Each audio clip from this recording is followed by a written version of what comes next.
Hi everybody, it's Julie Lauer with Legacy Real Estate, and I'm bringing you today's Market Minute. So today I would like to talk to you about first-time buyers. Now, a first-time buyer is usually somebody who's never bought a home, or it could be somebody who hasn't bought a home in, say, 20 years or so. And in that case, it would be sort of like a first-time buyer because you'd still be going through all the motions and you wouldn't necessarily know what they were ahead of time.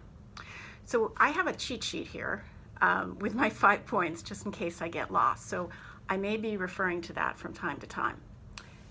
And I've got to remember where the camera is. Okay, so let's start. So the first tip for first-time home buyers is know your credit score. So how can you do this? You can go online to a place like freecreditscore.com, or there are places like Credit Karma, and you type in your information. They have to have your social and all that, and you get an instant readout of what your credit score is. And it may ask you to sign up. You might actually have to put in credit card information, but then you just cancel out afterwards so you don't get charged. Number 2, you want to evaluate your assets and your liabilities. So what are your assets? That's going to be like your bank account information. Maybe you have brokerage account, stocks, securities, that kind of thing. Also, you want to look at your liabilities.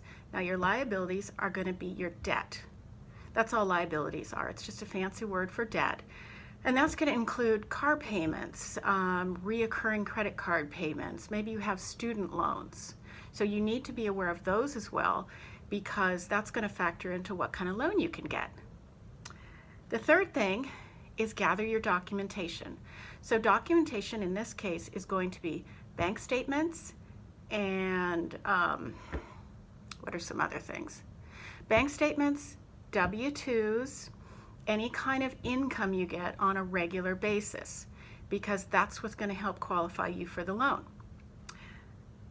Once you have all those documents together, then you can contact a lender and get pre-qualified, which is actually the most crucial part of all of this, because you can't move forward on purchasing unless you know from the get-go how much you can afford.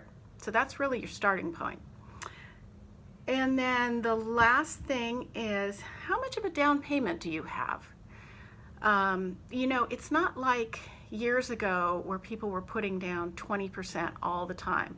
I mean, most buyers now, I think, are misinformed, and they think that they have to put down 20%, otherwise they can't buy a house. But I'm here to tell you it's just not true.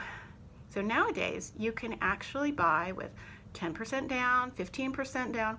You can even buy with 5% down, and it doesn't have to be FHA. It can still be a conventional loan. So that's it for this week's Market Minute.